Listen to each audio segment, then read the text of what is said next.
everyone, Gil here at GrayManPrepping. On this episode of Your Prep for Today, I want to talk to you about candles. But first, I'd like to remind those that haven't had a chance to subscribe, now's a good chance to do it.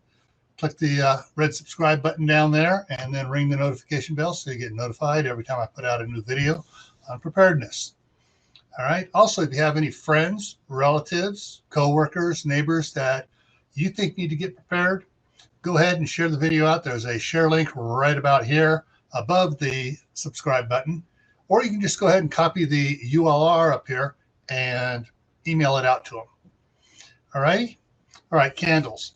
Candles are as old as oil lamps.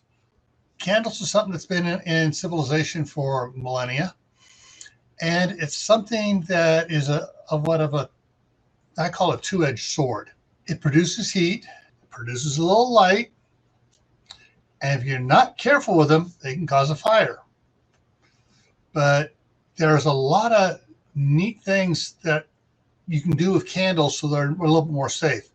Now, on my other channel, Camppatton Family Compound, about 1.5 years ago, I put out a couple of videos on making candles and how to make a wax-free candle using a can of Crisco, just putting the candles down inside of it and using the Crisco to help feed the candles to make it burn longer.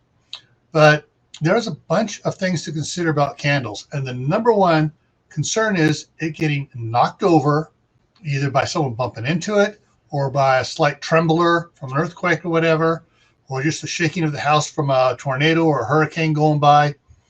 So the bigger around your candles are, the better. Those long, skinny taper candles, not so much. I don't like using those because they have a habit of falling over. I like the big fat ones you get at Walmart. They're about like that big around and they stand about that tall. They're almost bigger around than they are tall, and it has like 5 little wicks in it. Those are great because they're really hard to knock over. But whatever type candles you want to use, make sure you have enough to last for however long you think you may be without power. Also, certain candles can be used to warm stuff up. You have those little tea candles that actually fit inside a little ceramic base and a little small teapot on top of it, and you can actually heat up water with those.